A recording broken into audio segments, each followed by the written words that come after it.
नमस्कार, capital TV देख रहे हैं आप। मैं हूं आपके साथ पूजा। विधानसभा चुनाव में मिली करारी हार के बाद टीएमसी के अंदर दबा असंतोष अब फूटता दिखाई दे रहा है और इस बार मामला सिर्फ नाराजगी तक सीमित नहीं है बल्कि खुली गुटबाजी तक पहुंच चुका है। दरअसल पश्चिम बंगाल चुनाव में करारी हार मिलने के बाद ममता बनर्जी ने अपने सांसदों के साथ बैठक की। बैठक में कई प्रमुख सांसद नहीं पहुंचे। दीपक अधिकारी, रचना बनर्जी, कोयल मलिक, बाबुल सुप्रियो और अरुण चक्रवर्ती जैसे नेता बैठक में अनुपस्थित रहे और जो पहुंचे उन्होंने भी ऐसे सवाल दागे जिसको लेकर जमकर बवाल हुआ। विवाद की सबसे बड़ी वजह बना है कल्याण बनर्जी को लोकसभा में चीफ व्हिप बनाए जाने का फैसला। पार्टी की कई महिला सांसद इस फैसले से बेहद नाराज है। पार्टी के अंदर माना जा रहा है कि ममता बनर्जी ने एक बार फिर विवादित चेहरे पर भरोसा जताकर असंतुष्ट सांसदों को और ज्यादा नाराज कर दिया है। तो ममता की मीटिंग में क्या क्या हुआ, कैसे मचा बवाल, आज की इनसाइड स्टोरी में आपको यही बताएंगे। मीटिंग में कैसे ममता बनर्जी घिर गई। चर्चा के लिए मेरे साथ जुड़े हैं कैपिटल टीवी के editor in chief doctor Manish Kumar. Doctor साहब, बहुत बहुत स्वागत है आपका। धन्यवाद। ममता बनर्जी ने जो सांसदों के साथ मीटिंग की है, उस मीटिंग में क्या कुछ हुआ है? देखिए, एक कहावत है, जब विनाश मनुष्य पे छाता है पहले विवेक मर जाता है। हार से ममता बनर्जी ऐसी बौखलाई हुई है कि एक दिन गुजरता नहीं है she take a bad decision. ये अक्सर होता है जब आपका दिमाग काम करना बंद कर देता है, सही गलत पहचानना और चीजों को, हकीकत को आप बिल्कुल इग्नोर करना शुरू कर देते हैं, या फिर ये कहें कि आप डिल्यूजनल हो जाते हैं। You always take a wrong step, wrong decision. अभी हार के बाद सबसे पहली जिम्मेदारी क्या थी ममता बनर्जी की? कि पार्टी को एकजुट रखना। हार के बाद जो लोग सत्ता की वजह से आपके साथ थे, वो सत्ता की वजह से कहीं दूसरी तरफ न चले जाएं, उसको रोकना। आप तो उस सातवें आसमान पे बैठे हुए थे कि आपको ये पता ही नहीं चल पाया कि आपके सांसद ही आपसे नाराज चल रहे हैं।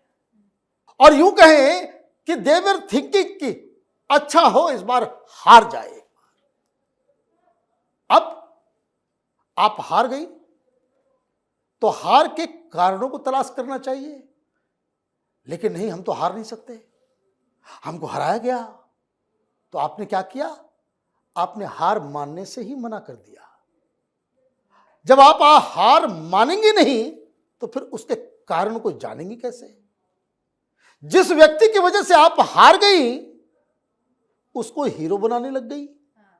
आपने क्लियर कट इंडिकेशन दे दिया एमएलए की मीटिंग में कि सबसे पहले ही आपने शुरू किया, भाई सारे लोग खड़े हो जाओ और अभिषेक बनर्जी के लिए ताली बजाओ कि इतना अच्छा कैंपेन इन्होंने लॉन्च किया। हार के बाद लोग हार की जिम्मेदारी लेते हैं, पीठ नहीं थपथपाया जाता। ये तो राहुल गांधी टाइप का मामला हो गया। 99 लाए, हम जीत गए, हम जीत गए। अरे प्रधानमंत्री शपथ ले रहे हैं, आप कह रहे हो हम जीत गए, जीत गए। मोदी उधर चुनाव, वो मंत्रिमंडल बना रहे हैं, आप कह रहे हैं हम जीत गए। हार हम मानेंगे नहीं। अब हुआ क्या कि दो तीन प्रॉब्लम जो शुरू से चल रहा था कि अभिषेक बनर्जी की बदतमीजियां, उससे सांसदगण नाराज थे। वो 4-5 हैं, डेरेक ओब्रायन हो गए, 2-4 इधर उधर के, जो अभिषेक बनर्जी के साथ। बाकी बताया ये जा रहा है कि 16 के 16 सांसद दे वर नॉट हैप्पी, क्योंकि ना उनसे पूछा जा रहा है, ना बातचीत की जा रही है कुछ। अब बुलाया गया मीटिंग, ममता बनर्जी ने बुलाया कि भाई सारे सांसद आ जाओ। 6-7 आए ही नहीं। भाई 6-7 आए नहीं, Mamata Banerjee should have call कि भाई क्या नाराजगी हो गई, आ जाओ। जो नहीं आए उनको दुश्मन मान बैठी कि नहीं आ रहे, नहीं आने दो, हम लोग यहां हैं। और जब हम लोग यहां पे हैं तो वहां पे भी बवाल मच गया। ममता बनर्जी ये सुनने को ही तैयार नहीं है कि मिस्टेक हुई है। ममता बनर्जी ये सुनने को तैयार नहीं कि अभिषेक बनर्जी जो है वो सांसदों के साथ जो है वो गलत कर रहे हैं। अब जो मैंने कहा कि विवेक मर जाता है, आपने क्या किया? आपने वापस कल्याण बनर्जी को चीफ व्हिप बना दिया। चीफ व्हिप कौन होता है? जैसे कोई संसदीय दल है, पार्टी है, संसद है, संसद के अंदर मेंबर्स हैं, तो उसका एक लीडर होगा। तो लीडर अभिषेक बनर्जी है, उसका एक डिप्टी लीडर होगा, और तीसरा जो सबसे अहम है वो है चीफ व्हिप। चीफ व्हिप का काम होता है कि वो पार्टी के सांसदों को ये बताता है कि किस बिल के ऊपर क्या वोट करना है। और चीफ व्हिप की बात अगर आप नहीं माने, जो कहा गया चीफ व्हिप के द्वारा कि भाई आपको ये काम करना है, आपने नहीं किया तो आपकी सांसदी चली जाएगी। सो सच इंपॉर्टेंट पोस्ट। अब जैसे ही इनका नाम ममता बनर्जी ने आगे किया, अब पता नहीं काला काला कोट लेकर के कुछ बात है, ममता बनर्जी के कुछ फाइल वो जानते हैं कि क्या जानते हैं।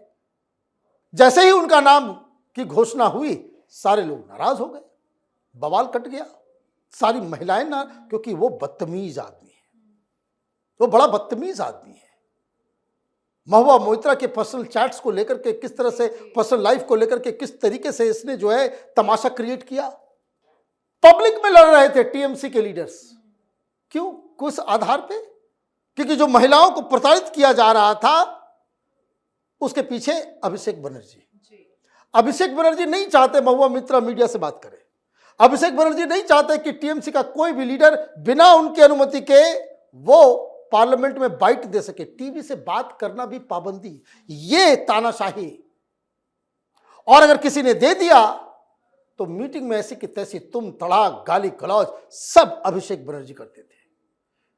तो जब तक सत्ता थी, ममता बनर्जी मुख्यमंत्री थी, तो लोग अभिषेक को बर्दाश्त कर रहे थे। फिर क्या हुआ?